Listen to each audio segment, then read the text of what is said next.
All right. I start this thing off, right? Yeah. Yes.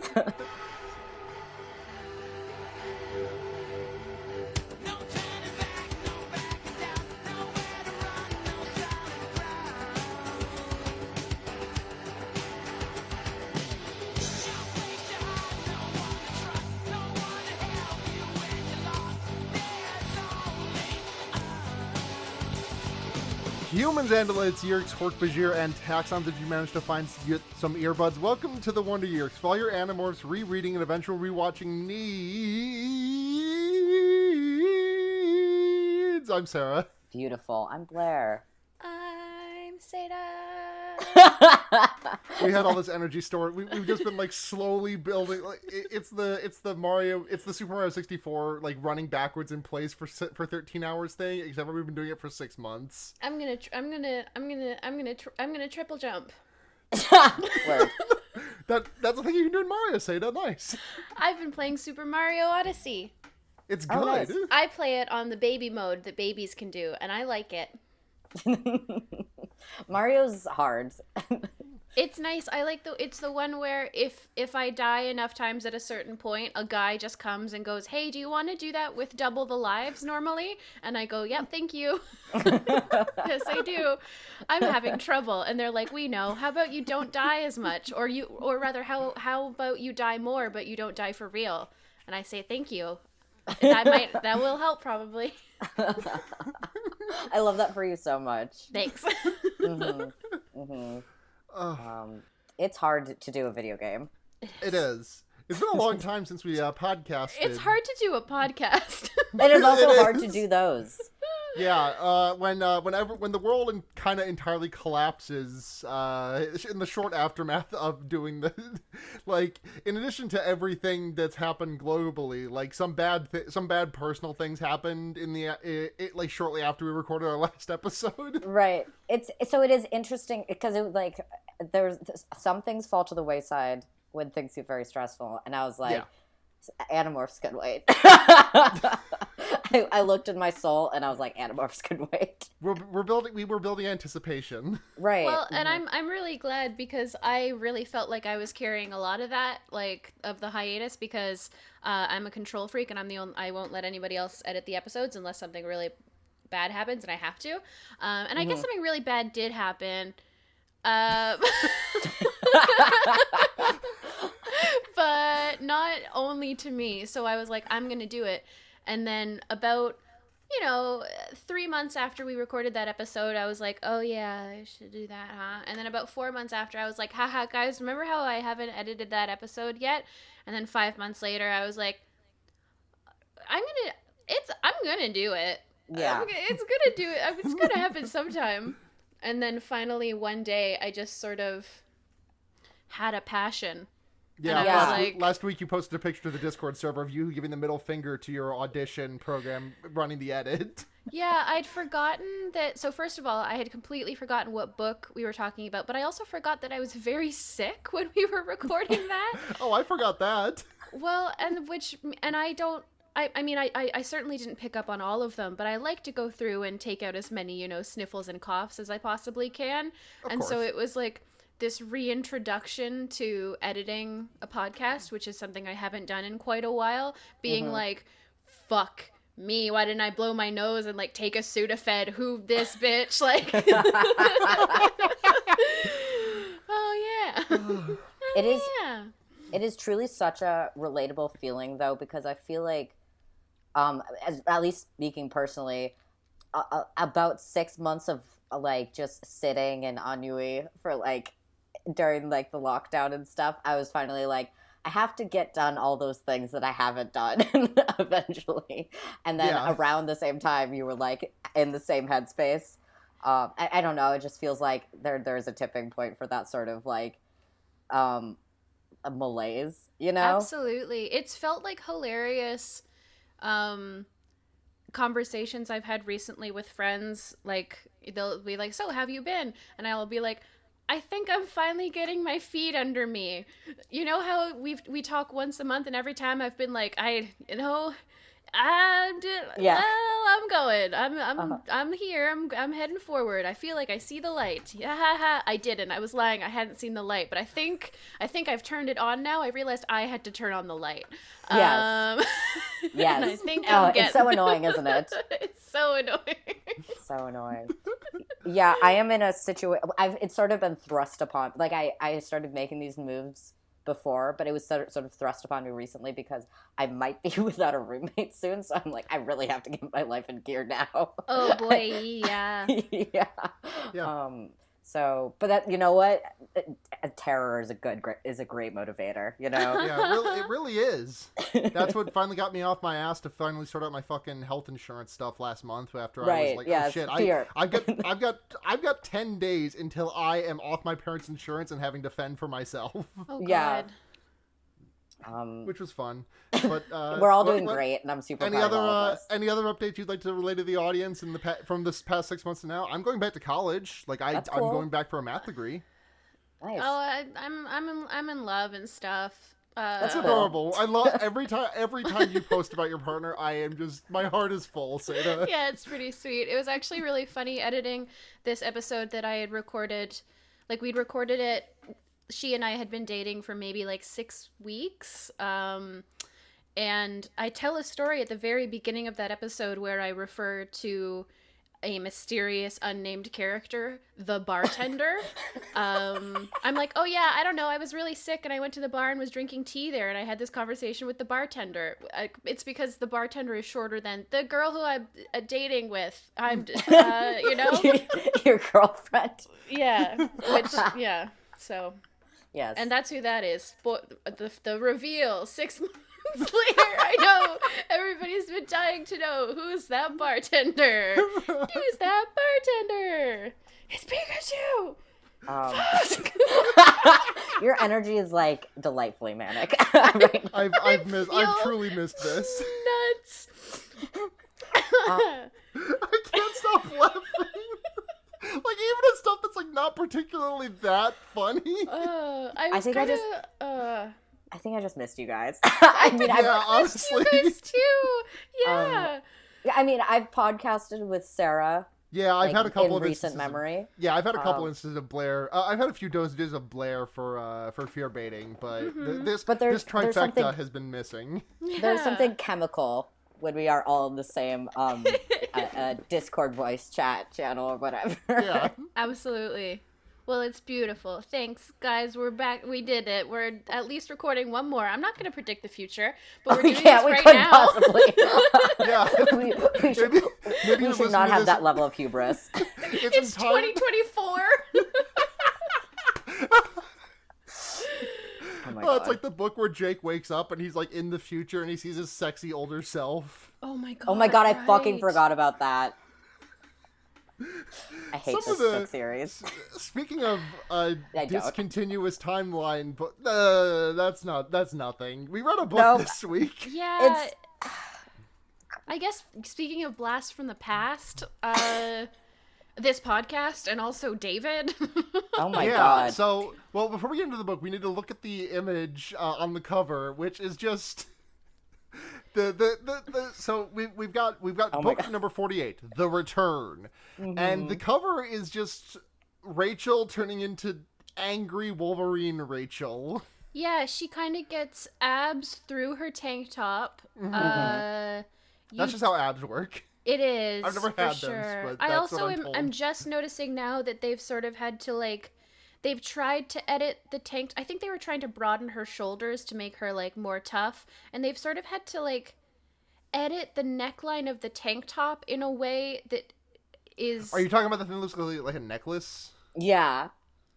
No, I think that's where the you know how all of these books have a little cutout where you can open it and then there's a spread on the inside that's that you're that so face. right. Okay, thank God, because Right. I was like, does she just have a chain now? Yeah, and then she's got claws coming right out of the ends of her fingies. Yeah, so not quite a Wolverine situation. More of an X-23, I think. I don't know comics that well. It's one of those things that make me realize how human hands really can only be the way they are. Most animals with claws or talons or something don't also have long digits that could so easily be snapped or broken. Yes. Because that just Yeah. looks so dangerous. It looks like, I mean, I know how much my sweet, stupid cat struggles when he gets a claw stuck in a sheet that's hanging off the bed or whatever, and he doesn't even have anything that can break. Rachel right now looks like she would try to, like, slam her curtains shut and lose a middle finger. I know. Yeah, I get so distressed when, like, Smile is, like, clinging onto my shirt particularly hard. Yeah. And it's like, I'm like, okay, baby, time to go back in the tank. And she's just, like, got that one claw that's not really letting go. And, like, she's mean- resting under her... Smile update, by the way, for those curious. She's resting under her log right now, but her head's sticking out, and she's making a smile face. Pretty Oh. good. Love to hear it. Yeah, Simba will do the deeply unpleasant thing of, like, when I sit outside with him on our little balcony, he will, like, scratch at the brick walls just Oh, because he God. likes to do things like that. And then so it sounds awful. It's just terrible. And then, but he'll get stuck on the little holes in there sometimes, and then look at me and scream. And I'm like, I don't know what you expected from this situation. This is the worst possible situation you could have ended up in. And you put yourself here. I know you're You very did that. stupid and very small, but it is technically your fault. Small for most things, big for cat. I was talking with a friend about this recently. He, like, grows like a catfish does, which is to say he, like, eats all the food in his environment and then grows to fit the environment. Because he's fat as fuck, but also just gigantic in He general. is. Yeah. Seda, I'm never not thinking about that post of yours that's like, you're just talking about Geralt, and you're like, you are so big, but compared to a bear, you are nothing! You are so small! Yeah. But he is a bear. Crying Brittany gif. So the tagline for this book, Oh, yes. it's 5 out of 5 stars for In terms of relevance. descriptiveness, yeah. The tagline is the sixth animorph. The sixth animorph. Hello. Mhm. The sixth. Can someone else do it? The sixth animorph is back and he's not happy. and he's not happy. Yes, we both got Which it. is a little bit anachronistic and disrespectful to Axe, honestly, and B, for comparison's sake, the tagline of the last book, which was the one which was half the Animorphs talking to Trekkies and half Civil War flashbacks where we learn a very special lesson about how black people are people. The tagline Was for that one last was, book? Yeah. Dude. The tagline for that one was, "What would you do if you lost your mind to a yerk?" Yeah, so I didn't actually do the math on the Animorph numbers. They really did hurt someone's feelings here, didn't they? They really did. I mean, I guess Axe doesn't have, like, it's not special that he has the powers. I guess. Right, but he's an Animorph. Like, if But Yeah. he's part of the if you- team. He's Yeah. He's part of the family. team. Also, well, I was on the page for the Seropedia page of the last book, and this isn't germane to this book, but there is a fun goof / inconsistency that I want to bring up. Mm-hmm. After hearing Richard Carpenter mention the Federation, Tobias tells Jake that they must be fans of Star Wars. However, Tobias is aware of Star Trek and the Federation in particular, having mentioned the Federation and his thoughts on the show in the proposal. So, I'm glad that the goof is about, but Tobias is a Trekkie, not a Star War. yeah.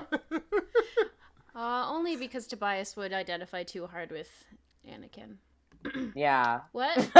Oh no. Oh god. Welcome to my podcast within podcast, crying about the Skywalkers. I got shit to say. Oh my god. I want Tobias and Marco to do a Star Wars themed podcast. Oh God. Mhm. I in Animorphs universe, in Animorphs AU, where nothing bad happens to them and they just all become friends naturally. Yes. The Tobias and Marco are the hosts of Star Wars Minute in Yeah. present day. Yeah, I think it would be woke of them to do that. It would. So I think that we had developed a format where just up top we gave sort of a quick overall plot description Yeah. in order to sort of facilitate being able to jump all around without really, having to worry too hard about being completely linear. Right. So that was really helpful for that.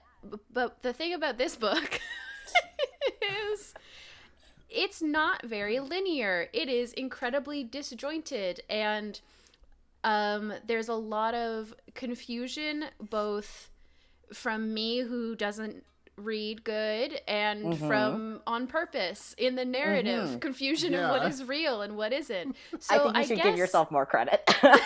Yeah, Seda, honestly, this one was a trial for all of us. So basically, I guess the long and short of it is we open in a nightmare that Rachel is having. This Yes. turns out to be a nightmare inside a nightmare as she thinks she wakes up but realizes she's having another bad dream. She is struggling with telling fact from fiction. She seems to really not be doing super well. She's very feeling very aggressive and paranoid. She's having trouble remembering. She feels like she's in a dream or a nightmare a lot of the time and isn't totally sure what's going on with her. She's dealing a lot with guilt and with anger at her friends. And then she wakes up in a cube in the sewers, and David is there, and David's trying to seduce her to the dark side. It is revealed that Kryak actually has been piloting David this whole time. She fights against the artist formerly known as Visser 3. That literally the same joke I have in my notes. Yep. And then she chooses not to kill David, or rather we are left with her still struggling with the morality. She's struggling a lot with sort of the overall theme of this is her realizing that her friends have done her really dirty by letting her do a lot of the really hard dirty choices, the violent work, and that means that she has to shoulder a lot of the guilt by herself. And we are left with her sitting in an alley, sobbing her brains out, while David the mouse sits in front of her. David the rat sits in front of her, being like, listen, the nicest thing to do is to kill me. And she goes, no, I'm a hero. And he's like, but you should kill me because I don't want to be like this. And she goes, but I can't because that's what bad guys do. And that's the book. Yeah. Yeah. Great It job. is- Did a way better job. Did a way quicker and better summation than I could. It is. I mean, and then within that skeleton is the strangest choices I've seen. Well, they're not strange choice. It's just, you know what? It was almost the most Animorphs book we could have come back to in a way. Honestly. Yeah. There are It's... there are things about this book that I really, really liked. And Same. There are things about this book that I really didn't like. I would say generally I was generally positive towards this book. I found it but I think that's because I was just kind of excited to be reading Animorphs again. Yeah, I do get that. There's just there's just a little bit too much. I think that there's I think this book does what it sets out to do well. I just think there's a little bit too much of it. Too much. It just takes a little bit too much. Yeah, so it was interesting. I would say the thing generally I was like, this is strange, but whatever. It's strange in a way that I anticipate. When they started talking about Edgar Allan Poe and the Telltale Heart, I was like, I laughed out loud. Oh my god, I love a thematically appropriate lesson. I know. But for high school, middle schoolers or high schoolers, you know, because Yeah. because it's there were a set of kids who were reading Edgar Allan Poe's The Telltale Heart in their English class in 8th grade, and then also read this book in the same month or whatever, Oh, and they were absolutely. like, "Holy fucking shit, it's Yep, real, yep. it's fucking real." Yeah, it's the Halloween classic. In grade 8, we were asked to write down 3 academic goals for the year, and I have always been the same way, so I didn't have any goals, and so I just tried really hard to make up ones that I thought would sound like I wasn't making them up, but also impress the teacher. And Right. the only one I remember was that I decided I would memorize the entirety of The Raven. Oh my god. You have always been the same person. Yeah. Did you? And oh, certainly not. I have a really terrible memory, but I'm sure I read it multiple times, and that was enough. Yeah.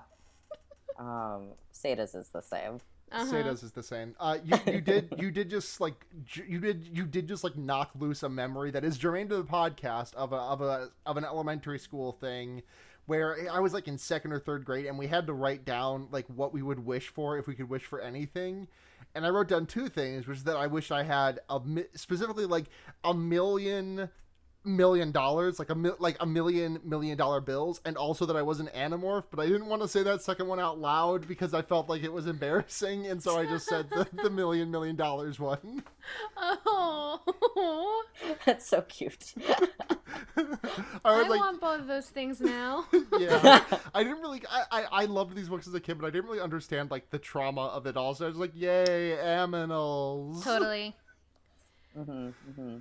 Oh, So I'm really curious, like with reading this book, you know, I do think that it is very strange in acceptable parameters of Animorph strange. Like definitely, I think no matter when we read this book, we'd be like, well, that was pretty nuts. But, you know, in a way that it's okay for an Animorphs book to go this off the rails. It's not Right. it's not the Civil War book. Yeah, I am. Yeah, I'm very curious about. I think this was a really interesting book to take an accidental break before, because I think there's a certain momentum that I think maybe the book sort of it feels like the book expects you to have a bit of a momentum going into it, because it's very much it is frenetic the entire time. Like it turns out to be a dream, but in the first 3 chapters, the White House gets attacked. Rachel throws herself into a fight with a bunch of Hork-Bajiran taxons and ends up slaughtering all of them. The president nearly gets captured. She Hork-Bajir decides gets the John Landis treatment. The John Landis treatment. Decapitated by helicopter. Oh, okay. I don't know if that's too dark a joke. I don't know who John Landis is. John Landis is the guy who directed the Twilight Zone movie, and he did some really unsafe shit on set, which led to the decapitation of the lead actor for one of the vignettes in the Twilight Zone movie, and also the death of 2 kids. Wait, actors. I did know that, but for some reason I forgot his name because I just know him as. I only ever hear that when people are shitting on Max Landis. Right. Like, and also his dad killed some actors. Yeah. Which is interesting that gets lumped into somebody. Anyway. And yeah, Rachel is like squares up with Jake in this dream and basically is like, you know, Jake says, I told you to stop fighting because you nearly died and you're so fucked up on battle that you can't even tell that you're nearly dead. And she's like, well, I don't listen to you. And Jake's like, all right, then you have to fight me for control. And she's like, okay. And like wakes up from her dream because she was about to die in that dream. Like she's like, all of her friends are being like, Rachel, you're about to die, demorph. And she's like, no. And she says, fuck you, I won't do what you tell me. Yeah. Also, fun joke that I have here. There's a Siberian tiger that's Jake in the White House hallway. Wow, Tammany Hall, part 2. Yeah. I don't understand it. That's like a bastardization of a joke I read in a Calvin and Hobbes strip like 20 years ago. Thank you. I gotta Google Sarah. some stuff. Oh yeah, whenever Sarah makes a joke, it's like that like Tumblr post that like has like a screenshot of a Twitter post. This is stupid. But it's like I gotta Google three things, and then later it's like, yeah, this is pretty funny. Yeah. I'm glad that most of the time you said it yourself. I'm glad that most of the time the conclusion is, okay, yeah, that's pretty funny. Yeah. There is one line that I really liked from that made me go hee hee hee hee from the first chapter, which is Rachel is like, oh, along with Cassie, Tobias is my best friend and kind of boyfriend. And I was like, haha, it's like you said that Cassie and Tobias were both your best friend and also dating you. Yes. So, Yes. I had completely bought into this as like a real thing, and I was just like, damn, DC is like a wild field trip for these kids from California to be taking. Like, oh that's god, like, I didn't even think about the geography of that. Yeah. yeah, But like, isn't like it a- DC but- was like DC, like Blair was DC like a common field trip for you? Like everyone. It in is. my I high think it is. school. It is mandated that each public school does it, like offers it, Wait, is because that it was is that offered real? at. Yes, I am What? almost. I think it's a middle school thing. I think in 8th grade Yep, we eighth were grade. offered to go to DC, but I didn't because I didn't want to pay the money, and I didn't like anyone I was in middle school with. Like that. And I was like, is- I'm not about to spend like a week, like a weekend in a hotel with you people. So that was fine, and I don't feel like I lost out on anything. There were two quotes that I grabbed out of this, which is the Jake never loses a chance to imply that I'm some sort of shoot first, ask questions later, lose cannon. A lot of things where Rachel says, these guys, they're always saying that I'm a this and I'm a that.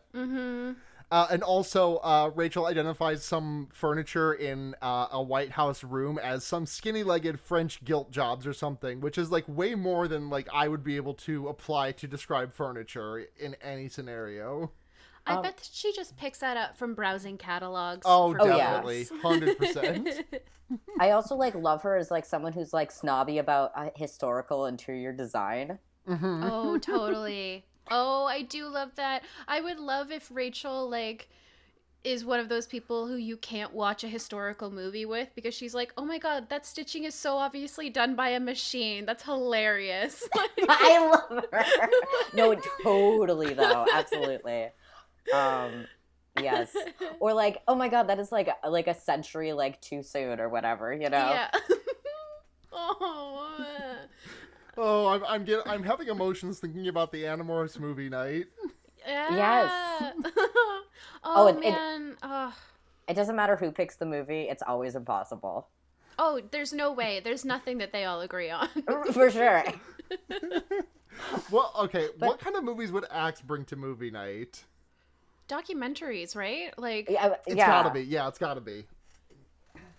Yeah, you like your Planet Earths or whatever. I like Yeah. I like to imagine Marco brings like comedies every time he gets a turn for the first like 6 or 7 rotations, but then like one time he just swerves and brings like some like really emotional drama piece that just like leaves the entire group in tears.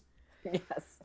I think that he would swing wildly between like really accessible, really stupid, like slapstick ass comedy that he's like, no guys, this is brilliant. Like just like pay attention. It's so good. It's so stupid. I love it. And then he brings some like completely impenetrable alt comedy, like anti-joke, like 3-hour experiment and just be like, no, it's hilarious, but like you have to watch the whole 3 hours or like you won't get it. And everyone's like, no. It's like that feels like Marco like senior year of high school versus Marco like freshman year of college. Yeah. Oh my god. These kids probably aren't going to go to college. No. Appropriate to this particular book. Have you ever seen the movie Mousetrap? I've not seen the I've movie played the Mousetrap. game. Or sorry, not Mousetrap, Mouse Hunt, maybe? Not familiar. Mouse Not- Hunt, yeah. Not So ringing a Mouse bell. Let me Hunt, look it up. it has like Nathan Lane Okay. So it's from the 90s. It is just like 90 straight minutes of pure slapstick. It's like a movie that my girlfriend remembers really fondly from her childhood, so we like watched it one night, and I could not believe how fucking funny I thought it was. It's like, I'm sure there was some shit in it that I'm not remembering, but the thing about slapstick comedy is that like it ages It works. fine. Yeah. It's the same as it was 23 years ago or whatever. Like Christopher Walken has a fairly substantial bit part as an exterminator. That's great. seeing Christopher Walken get outsmarted by a mouse and then dragged down several flights of stairs is timeless. Yes. Oh, for sure. I feel like we don't do slapstick as much as we should these days. I You know? agree. Yeah, I think we need. I think we need to. Like, I haven't seen Swiss Army Man, but what I've gleaned from the trailers is that is what that movie would offer me. Yes. But there's like Daniel Radcliffe just getting punched, and so he like spits out a bunch of water to drink or whatever. right. I really expected to hate that movie, and I loved that movie. Right. Yes, it's good. Yeah, I feel like the so there with comedy, like, controversy is like whatever, like, it is meaningful when we're talking blah blah blah, doesn't matter. Slapstick, you can just not go wrong, you know. Yeah. Easy and timeless. Timeless 90s beanbag chairs. Marco brings one to Axe's scoop when he decides that he's gonna be I forgot that Marco died. Yeah, Me too. Marco's innards got plastered on a hotel wall. Yeah, Marco's legally dead. So yeah, he's been hanging out with Axe a lot. He brought a beanbag to his scoop, and there's a line here that I really loved because Rachel basically, again, this is a dream, but there are parts of it that are still interesting and true about Rachel and about the group. Rachel runs up and is like, "Where's Cassie?" And Axe is like, "What, you can't talk to us?" And Rachel's like, "No." And she says that Cassie is the only one of the group who might be described as sensitive. And she says Marco and Axe are perceptive, but that's not the same as sensitive. Mm-hmm. And I thought that was really interesting. First of all, that, yeah, truly Cassie is like the one. And it's it's definitely a known thing. Like, it's not a secret that she is very much the heart of the group. But it's interesting that it is like the amount of emotional work that she is doing to like keep this team even mildly healthy. And it's really interesting that is brought up. I'm sure it's completely purposeful. That's brought up in a book where, not for the first time, but for what I would say the most, it's been confronted the most head on, which is Cassie allowing bad things to happen as long as she can pretend she didn't know or didn't stop them or didn't have a direct hand in them, which is Rachel's perspective on like, Cassie lets me do violent stuff, or it was Cassie's idea to trap David as a rat, but I'm the one who had to do it. And so just with Cassie's like sensitivity being almost like critiqued as an excuse to let other people hurt themselves more emotionally and psychically. For sure. You mentioned subreddits earlier, and I'm subscribed to the Animorph subreddit as well, and every so often a post will float to the top of my timeline. It's just like, man, who's the worst Animorph? I think it's Cassie, because she, like, it's Skylar White ass shit. It's just like surface level reading of everything, and it makes me mad. I hate that exists. Of course it does, but that sucks. Yeah. Like, it is I think the book does, like, the book series does a really good job at like talking about the burden of being the emotional compass for a bunch of children while also being a child, basically. It is basically just baffling to me that people sort of miss that, because it is a book series for children, so it is not like, it's subtle enough to not be like overbearing, but like it's like clear enough for that children can understand it, you know? Yeah, totally. And I guess I'm just like, man, you wanted to have this opinion, you know? Ugh, come on. Cassie's a great character, and yeah, it is the dynamic, but the moral dynamic between the two. I wish there was more direct interaction between the two of them in this book, because we definitely have a sort of moral dynamic here, right? Which is what you were talking about. Whereas like, Rachel has to bear the moral burden of actually doing the bad things, but Cassie has to bear the moral burden of like signing off on it, you know? Yeah. Yeah, Yeah. like Cassie is like the last. Cassie is like the last like go switch. You know, she's the other key in the nuclear reactor. Mhm. Right. Yeah, it's like, so at this point, you know, sort of she wakes up from this dream again. And it's still a little, you know, it's very fuzzy. Rachel is really really struggling mentally in this book.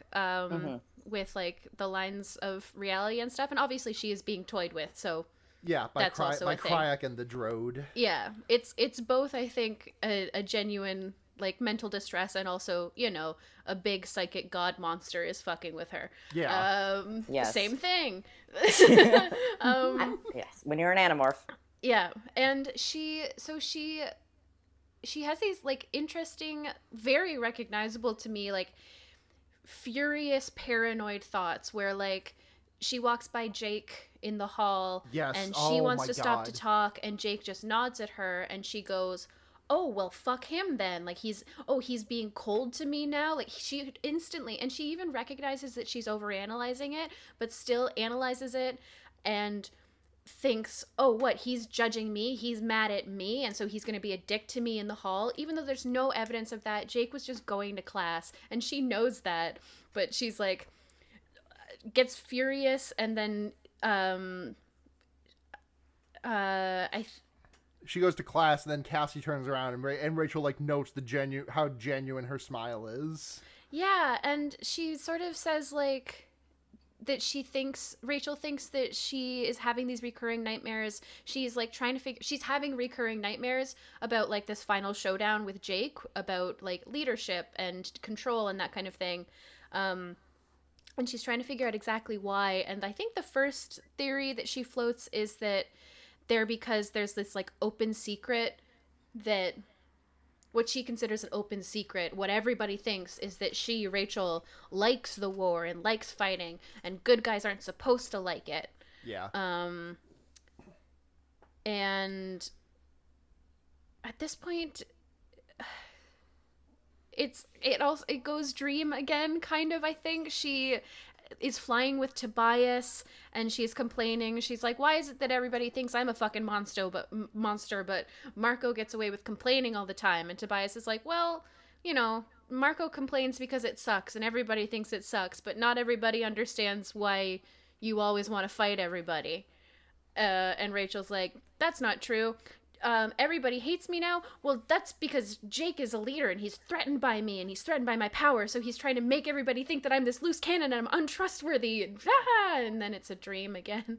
Yeah. She flies into a red light, and then wakes up, and then says, "The Great Gatsby." Yes. That's a green light. Fuck. Delete that. Delete that joke. Delete podcast. Start over. Okay. Welcome to the Wonder Years. Animorphs. I'm Sarah. So what was so interesting about like I was like, when it was like when more than one dream happened in a row, I was like, so when someone's fucking with Rachel. But I'd forgotten about all the players in this series, so I was like, what's happening? And then David was like a thing that happened, and I was like, can David read minds and do weird things now? Does he have like superpowers? And then the Drone and Kryak showed up, and I was like, oh, right. Yeah. I liked like the 20, like the 10 or so pages that we got to think that David was like a superpowered like rat king. Oh, yeah, he's like villain monologuing the whole time. It's so good. Because what happened is that sorry, my Duolingo just yelled at me to do Japanese. It'll do that. So David is like, so I was trapped on that island forever. The rat brain made me do things that the human brain tried to reject. But one day someone came to the island to look at birds and look at their delicious eggs. So I hopped on the boat and I brain control all these rats, and I have become the Rat King of City, California. And I have stolen money from the now. What really cracked me up is that all this is revealed to be like a fabrication, except for the fact that he has filched the banks for over $200,000. Right. So he walks in, or he comes in with his two henchmen, who are real. They're there the whole time. Yep. And they are these two teenagers one of whom has a rat tattooed on his face, and the other who's just wearing a Grateful Dead t-shirt. Great vibes. Yeah. Do you think that So if they both had a rat tattoo, I'd be like, okay, David necessitated it. I don't think either of these guys care, and I don't know if did David just happen across a guy who had a rat tattoo on his face already? Did he just like? I think David found a man, or a teenager rather, with a rat tattoo on his face. Okay, yeah. It has to be at least 17, right? Anyway, and was just like, this is my man. Yeah. Yeah, so they do have $212,000. Which is that so they've funny. gathered over a month, by the way. That is so funny, and also like direct action. You remember that? Do you remember that headline from like 2 years ago that was like rat chews up nearly $18,000 and dies in ATM? Yes.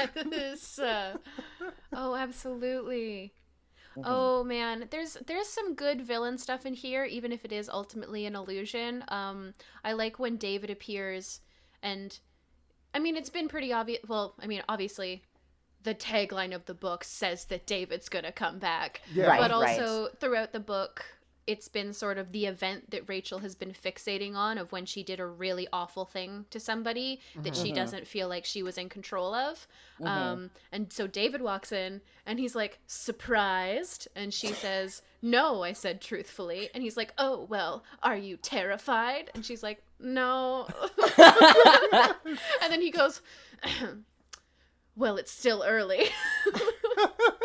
He is doing the most. Yeah. It is the fun. He says the funniest line in this book for me, I'm pretty sure. I can't remember even what it was in reference to, but just he was like at one point he was like, well, luckily I'm a genius. Yes. Luckily my Which my in the rat middle brain of is like huge. it's so funny. Just a rat in the middle of a villain monologue being like, well, luckily I'm a genius is one of the funnier things that like He's literally Could just the happen. brain. He's the brain. Yeah, absolutely. And like, so like, you know, he's basically like, well, I'm gonna do the same thing to you that you did to me. You have to become a rat and be a rat forever. Or I'll kill Cassie. Behind door number 2. Cassie's also in a cube. Just a giant plastic cube. Yeah, I guess so. And he's like, you know, I'll open an air hole as soon as you turn into a rat. And her morph to rat is really problematic for me. The last thing to turn into rat size is her eyeballs. So she becomes a rat with a rat-sized skull, but human eyes on it, and then her rat. eye sockets start to shrink. Yes, exactly. And then her eyeballs shrink last. So it's too bad, and it really sucks. And you know, David starts like feeding her this information about, oh, all the Animorphs hate you because they can't control you, but they can't kill you. And so this is for the best, really, because they'll be so relieved that you're gone. And my plan, here's David's plan. I control all the rats, and we're gonna break into a lab and bring back the plague, the real ass plague. Kill enough humans, kill enough humans that the Yeerks won't think it's worth having them as controllers anymore, and all of the remaining humans. What are we gonna do about them? Nothing. They'll listen to us because if they don't, we'll give them more plague. Obviously he doesn't understand epidemiology, but I'm pretty sure we figured out like what to do with the plague at that point. It's like, it's so funny and it's so over the top and so villainous and makes no sense at all, which is wonderful because it does end up being fake. But the thing that I thought this was so great, the thing that like flipped the switch for Rachel first, like the first thing that didn't make any sense, is that in his villainous monologue, he mentions like eating at a fancy restaurant. Yeah. Like he's like, sure, we'll be rats and we can't dine at Le Cirque or whatever. Yeah. And Rachel's like, that's weird. He was kind of more of a Wendy's guy. Hmm. Jumping back a quick second, I'm really glad this wasn't the last book we did before our 6-month hiatus, because I gotta say, Blair, you saying I think we'd know how to deal with the plague would have aged really badly if we released that in, say, early God. March of 2020. Oh no. You know what? But it is a historical boon because we learn how to deal with plague. No, this is eventually. true. I am agreeing with you. I'm just saying that would have been really funny if you'd said that before. Really funny, air quotes. You know what? I would have appreciated the irony of it. Before I would have been okay with that. Before Rachel morphs into a rat, David hits her with like an incredibly raw ass line, because like she makes him cry, but she makes him rat cry, and he tells her that you're already a Nothlit, and I'm just like, damn. Oh right, yeah. It takes a little while, but I love her line when she's like realizing, wait, rats can't fucking be an army. What are you talking about? She says you might be a rat, but that doesn't make you Dr. Doolittle, which is hilarious to me. I don't know, just like, yeah. You're not Dr. Doolittle. Yeah, it is. Yeah, because she was like, because he was talking about like, oh yeah, I found some of the more intelligent rats, and I like ordered them around, and now I have this like rat army. And then she was like, you can't communicate with rats. That's not how rats work. Wait, fuck. It's so good. It's so good. Oh my god. Yeah, it is. Man, yeah, I kind of adored this book because it had a lot of my favorite villains in it. Mm-hmm. And because then like the Drode and Kryak show, because it's like all runes, it's all like, it's mostly like illusions or whatever. And I mean, we can touch back on the fact that like super Rachel is a thing that happens. Oh, we're talking about Super Rachel. Yeah, it's at this point the book really like just really loses all attempts at linear, like, at understanding exactly where you are physically, with like Rachel is a rat, and then she's a normal girl, and then she's a rat, and then she is, a 10-foot tall mega Rachel with huge muscles who rips the Drode's head off of its body. But not really. But not really, because then the Drode laughs, and then she's in the cube, and she's out of the cube, and then she's at like a football stadium. Yeah, she's at the fucking. I don't know. She's at the fucking Superdome, like fucking squaring up with Visser 1, nay Visser 3. Yeah. And I loved this because I hope this is confirmed to be true later. Like, it really seems like this is actually him Yeah. here. Like, Yes. like the I kayak really picked him out, was like, come. And he was like, and then I love Visser 3 being like, hey, don't you know who I am? And Kryak's like, do you know who I am? And he's like, yeah, sorry. There's also a great part at the end, because like the fight that between Super Rachel and Visser 3 is that Rachel can like immediately morph into anything she has done before, like just snap and she's done, and also she can morph into things that she's not morphed before. Like at one point Visser 1 turns into a slime guy, and Rachel's like, oh fuck, I don't have a morph that beats this, but then she turns into like a tree.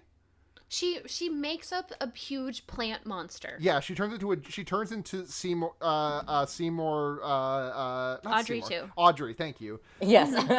you were circling it. Yeah.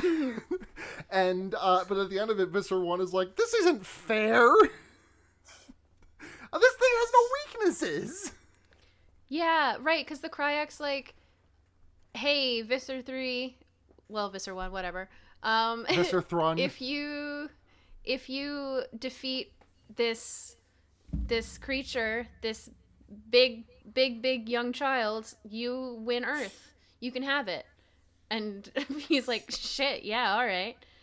And yeah, he's kind of just like, eh. And then the Kryak's like, you gotta kill him now.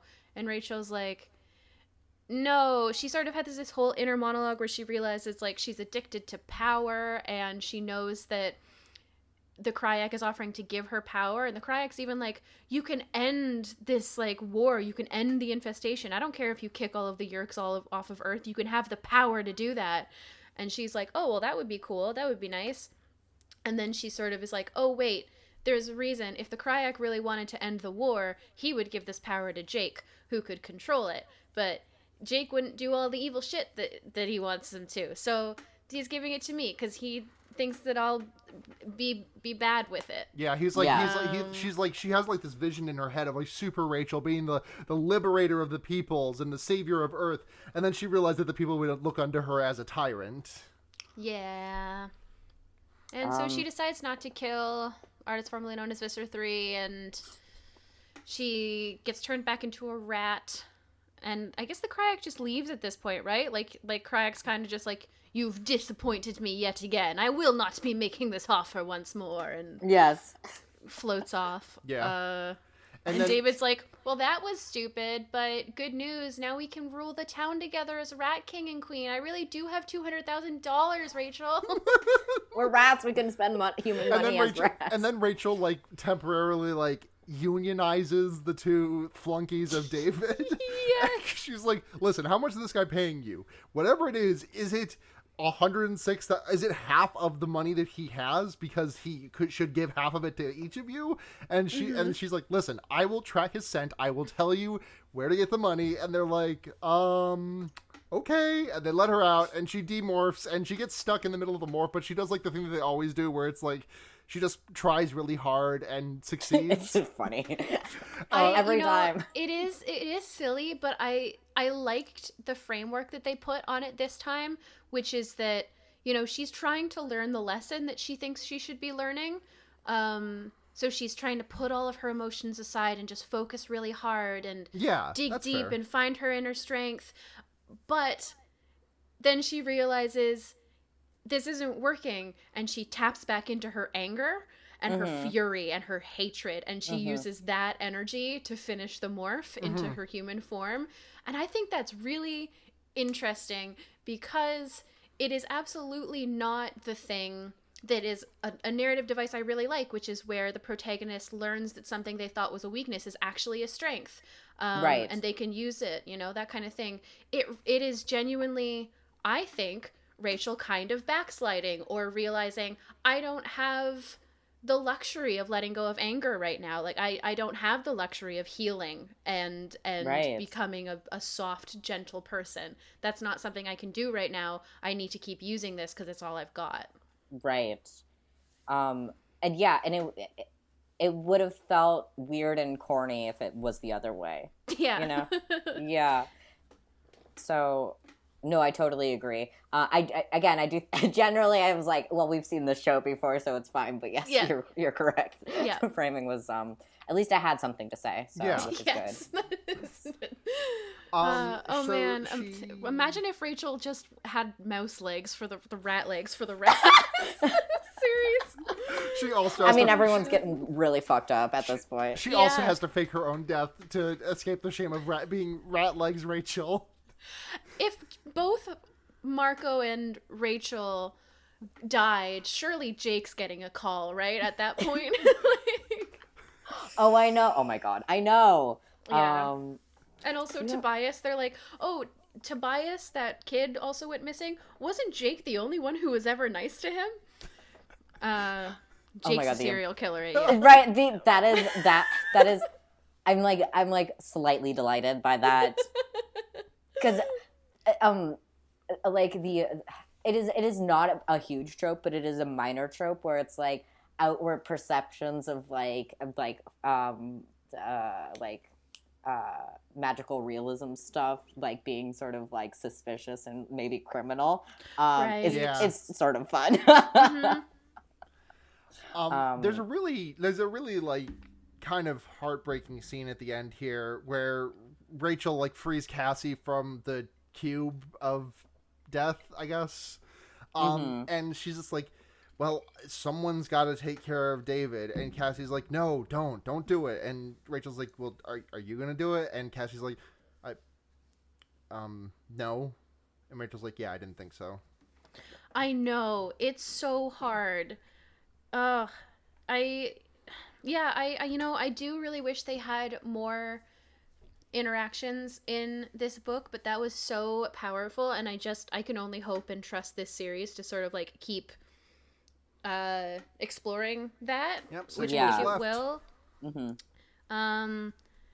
And yeah, Rachel sort of like she has part of her monologue is like, oh wow, you know, I've been so I mean, it's the same thing we've been talking about the whole book. She's like, oh, I just realized I am angry at my friends, and I'm allowed to be, and because they get to keep their hands clean and pretend they don't know that bad stuff happens, and I have to keep doing it so that I can protect their innocence, and that's a sacrifice that I'm making for them, and they're repaying me by calling me crazy and unstable and volatile, and that's not fair because I'm protecting them in a way.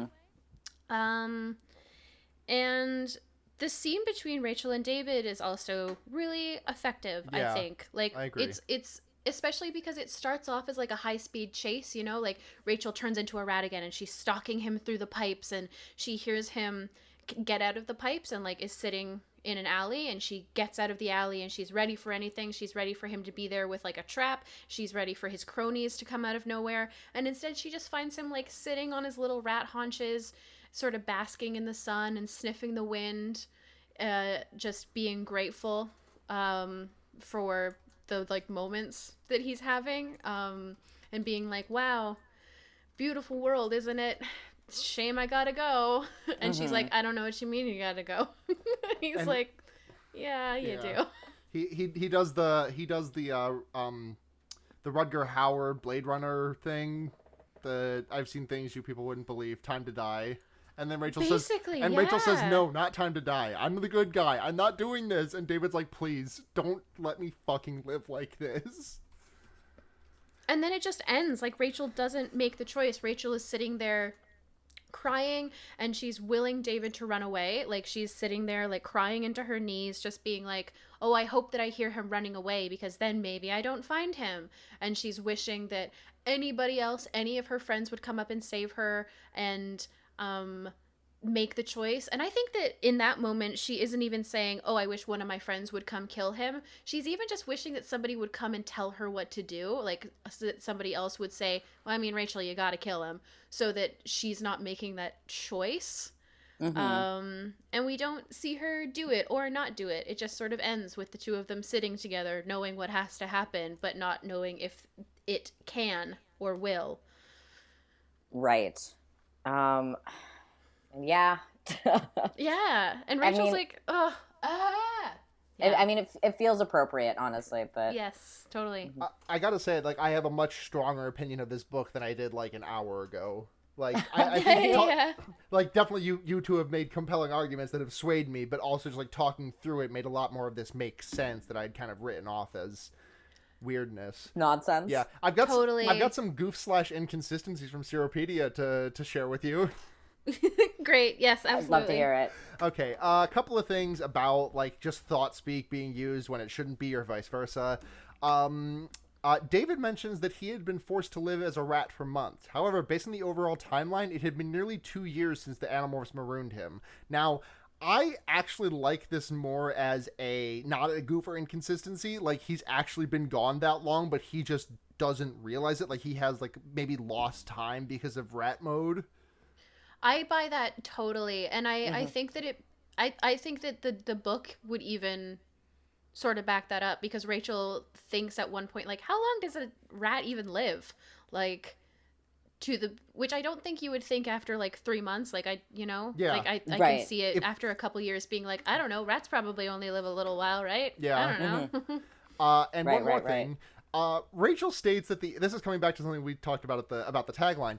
Rachel states that the Animorphs comprises of herself, Jake, Tobias, Cassie, and Marco, omitting Axe. In both the book itself and the tagline, David is referred to as the sixth Animorph. Additionally, the back cover summaries of the majority of the books excludes Axe as a member of the Animorphs, often stating the Animorphs and Axe. This is because the editors who write the taglines and back cover summaries do not consider Axe an Animorph, considering the term Animorph to be human exclusive. That is wild. Yeah. Like, I mean, I guess that's the same, like, the point I made sort of jokingly, which is that, it's just a power but that's the other thing, though, right? That's a thing that we learned about Andalites. It's not like that is a native power to them. That is not Right. something that they just are physiologically able to do. Right. It's just like how we have the internet. It's just as fake for Axe as it is for the other kids. Yeah. Continuing. Or just as real, whatever. Despite this, the majority of the books so far explicitly state that Axe is a member of the Animorphs, meaning that Axe is the 6th Animorph, while David was the 7th. That's so funny. Part of it's clearly human bias on the parts of the editors. Yeah. I know, yeah. There's like a JoJo's Bizarre Adventure tabletop RPG called The Seventh Stand User, which is referring to the fact that there are 6 main characters in part 3, and I haven't looked into it too deep, but I would assume that you play as the hypothetical 7th. So we could make a hack of that called the 8th Animorph or the 7th Animorph if we want to disrespect Axe some more, but I don't want to disrespect Axe anymore that he's already Please be kind to him. He's disrespected. fragile. He's very weak arms. Mm-hmm. You have to be delicate with him. That's book. I like Animorphs, and it's just so nice to be reading Animorphs again, because Really is. Because my emotional memory is not great, so I will know I enjoy something intellectually, but just not associate that feeling with it immediately. But then just reading it, and I was like, oh, book. Yeah. We have a question. Oh, word. So I tweeted, the Wonder Years are here to record a new episode on Book 48, The Return. Ask us about Rat King's Dreams Nested Within Dreams, and Super Rachel. And at Antigone Progeny replies, the existence of the Rat King implies the existence of a rat monarchy over which it rules. What fucked up arrangement of animals do you think would correspond to other systems of government like democracy or communism?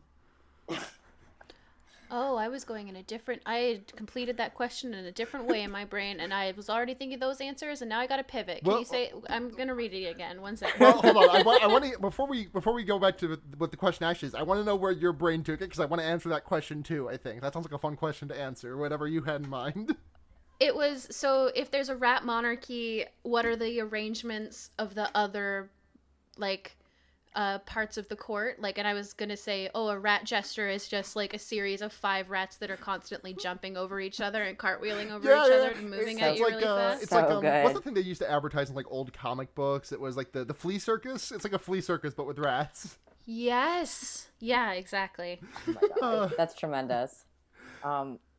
I like to picture them in little outfits in my head. Oh yeah, doing a little. I think they did a children's book series about that. I'm in my head. I'm imagining Redwall? specifically. Is that about rat monarchies? Basically, Oh, yeah, I think so. This is putting a picture in my head specifically of do you remember that plastic Harry Potter toy where you had to press buttons and guide the plastic ball through the air jets and stuff, the pneumatic toy? Is that reminding you of anything? Not anything? Vaguely, yeah. I think that was it rings a bell. Quidditch thing? Yeah, it was a Quidditch thing. I'm just imagining the rats. I'm just imagining the rats using a discarded one of those as their centerpiece.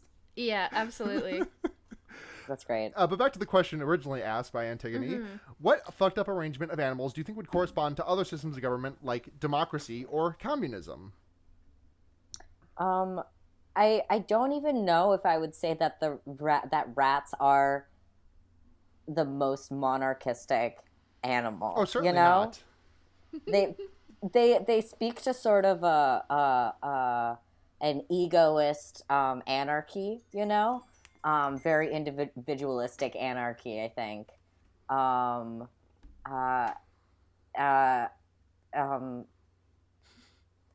don't even it's so hard. What animal can be ethically called a socialist or communist? Because I feel all of them sort of have dark vibes, which is not me being anti-animal. I think it's just me being realistic about what animals are capable of and what I'm not as a human being. I think to be contrary, I think jellyfish are all oligarchs. I've got no basis for that, but that's just listen. I had to take a stance. they don't have spines or like any sort of thing. They're just like water, basically, but it's not. Yeah, They're oligarchs. jelly, right? Just like oligarchs. They're very literally jelly. They're made of good and lightning. Yeah. That's true. They're jellyfish are like not super like into politics, but very woo and spiritualist. You know, that's their vibe. I think. I don't know. Because so what I've been trying to circle around is what I think the vibes are. What are the vibes of cats? And basically is what I'm wondering. Oh, I'm looking at one right now. What does he think? Is Geralt a king? Well, the thing is, my roommate's cat Simba is a mayor. So he probably is interested in like Simba the mayor. like the representational democracy. But that's just him, and like I guess other cats could have their own political leanings, hypothetically, perhaps. I think Geralt wants to do crimes. Geralt's a little cauliflower. That's so true. And the rest of us are just baby carrots. Is that Just what you said? baby carrots. We're all just baby carrots trying to make it in this world. Yeah. You sound so gentle. We should end this podcast. Yeah. So thank you for listening to this week's episode of the Wonder Yeerks. If you want to find us, we are at the Wonder Yeerks on Twitter. I think we have an email, thewonderyeerks@gmail.com. Haven't checked that in a while. I think that we do not. I think that I we do just not don't. believe we have an email. Well, okay. Well, all right then. Send an email to that and just see what happens. Yeah, see if it exists, please. If you want to support the podcast, patreon.com/fearbaiting. It supports this and sister show Fearbaiting. $1 a month gets you early access to Fearbaiting episodes when they come out. We don't really do early access of Wonder Yeerks episodes, right? Do we? I don't remember. I've never been asked to send episodes early, so... Okay, well, if you happen to finish an episode early, send it to... I'm sorry, this is so funny. This is the exact same fucking conversation we had in this part of... that we recorded 6 months ago. I'm literally, like, losing my mind I know, I'm having right deja now. vu right now. Same. Okay, well, for early access to Fearbaiting and maybe Wonder Yeerks episodes... you can donate $1 a month. $5 a month get your name out of the podcast and a message sent into the show. $10 a month gets you all that, and you get to choose a movie for us to watch on Fearbaiting, the other podcast. So thank you very much to Ducky Aisha, Paul Moran, Kit Spindler, and Michael Kaiser. We love you all so much. If you want to find more of, well, actually no. First, thank you to Matt GameCube and the creator and host of Noisepace.xyz, the podcast network that we are so proudly affiliated with.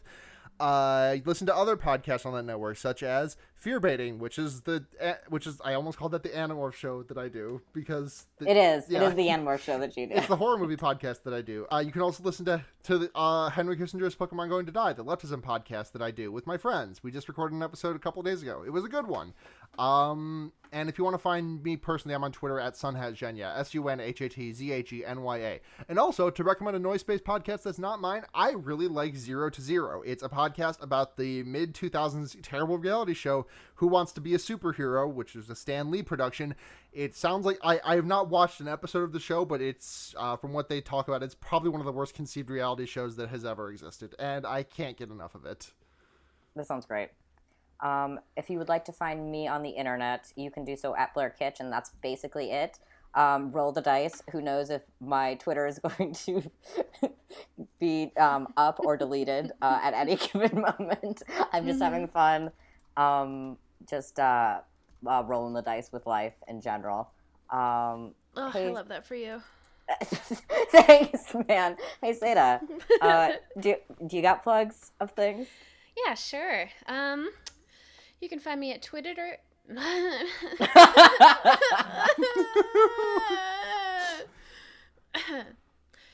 You can find me on Twitter at nudity with an EA instead of a Y. You can check out my other podcast where I solve little problems with little songs at Musical Mole on Twitter. You can check out my other music at gaygothvibes.online or pilotingtheanimal.bandcamp.com, where I had a project where I was going to post something every month, but instead I'm just kind of aiming to have 12 by the end of the year. Yes. This sounds great. We're doing great. I'm in like the astral plane. I'm gently holding both of your hands right now and like giving you a small Yes. squeeze, and I'm like, we're doing really good right now. We're just We doing a got really great this. job. We're have bringing. this. Yeah, we got this. But until 2 weeks, fingers crossed, Mhm. but don't get mad at us. Mhm. Listen, by the time you hear this episode, hopefully, Yes. Mhm. I have been Blair. I continue to be Sarah. And I'm still Seda. And remember, keep your hand on the Escafil device. Yeah, you just say it. It's just you on this one.